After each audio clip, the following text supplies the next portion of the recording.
Hello friends, நம்ம இன்றைக்கி வந்து மஷ்ரூம் வச்சு நல்ல டேஸ்டியான பெப்பர் மசாலா தான் பண்ண போகிறோம்.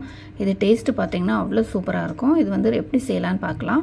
ஸ்டவ் ஆன் பண்ணிவிட்டு கடாய் வச்சுக்கோங்க. 1.5 ஸ்பூன் ஆயில் சேர்த்துக்கோங்க. ஆயில் சூடான பிறகு 2 பெரிய வெங்காயம் வந்து பொடியாக கட் பண்ணிவிட்டு ஆயிலில் வந்து நல்லா வதக்கிடுங்க. வெங்காயம் வந்து லைட்டாக ப்ரௌன் ஆன பிறகு கொஞ்சமாக மஞ்சத்தூள் சேர்த்துக்கோங்க. ஒரு 1/4 டீஸ்பூன் அளவுக்கு மிளகாத்தூள் சேர்த்துக்கோங்க. 1 ஸ்பூன் தனியாத்தூள் சேர்த்துட்டு அந்த ஆயிலே வந்து நல்லா வதக்கிடுங்க. ஸ்டவ்வை வந்து மீடியமான ஃப்ளேமில் வச்சுட்டு வதக்கிக்கோங்க, இல்லைனா வந்து கரிஞ்சிடும். அதனால் மீடியமான ஃப்ளேமில் வச்சுட்டு அந்த வெங்காயத்தை கூட நல்லா வதக்கின பிறகு ஒரு பெரிய தக்காளி வந்து பொடியை கட் பண்ணிவிட்டு அதையும் அது கூட சேர்த்து நல்லா வந்து மிக்ஸ் பண்ணிக்கோங்க.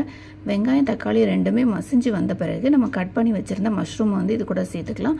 மஷ்ரூம் வந்து கொஞ்சம் பெரிய பீஸாகவே கட் பண்ணி சேர்த்துக்கோங்க, இல்லைனா வெந்து வரும்போது அது வந்து குழஞ்சிடும். நல்லா எல்லாத்தையும் கட் பண்ணி சேர்த்த பிறகு நல்லா வந்து மிக்ஸ் பண்ணி விட்டுருங்க. மசாலா, வெங்காயம், தக்காளி, மஷ்ரூம் எல்லாம் நல்லா ஒன்றா மிக்ஸ் ஆகி அதுலேருந்து தண்ணி விட ஆரம்பிக்கும். நம்ம இதில் வந்து தண்ணி எதுவும் சேர்க்க வேண்டாம். அந்த மஷ்ரூம்லேருந்து வரக்கூடிய தண்ணி வச்சு தான் நம்ம வந்து இதை வந்து நல்லா வேக வச்சுக்கலாம். அதுக்கப்புறமா கொஞ்சமாக வந்து பச்சை கருவேப்பிலை வந்து மேலே போட்டுட்டு அதையும் மிக்ஸ் பண்ணி விட்டுருங்க. இப்போ பார்த்தீங்கன்னா நான் வந்து 1 ஸ்பூன் அளவுக்கு மிளகும் 1 ஸ்பூன் சோம்பும் வந்து நல்லா பொடி பண்ணி எடுத்து வச்சுருக்கேன்.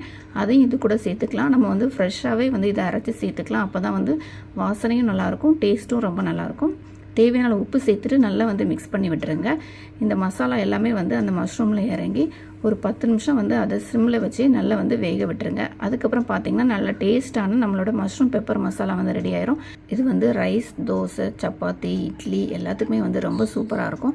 ரச சாதம், தயிர் சாதத்துக்கு கூட ரொம்ப அட்டகாசமாக இருக்கும். கண்டிப்பாக ட்ரை பண்ணி பாருங்கள். இந்த வீடியோ பிடிச்சிருந்தா லைக் பண்ணுங்கள். மறக்காமல் என்னோட சேனலை சப்ஸ்கிரைப் பண்ணுங்கள்.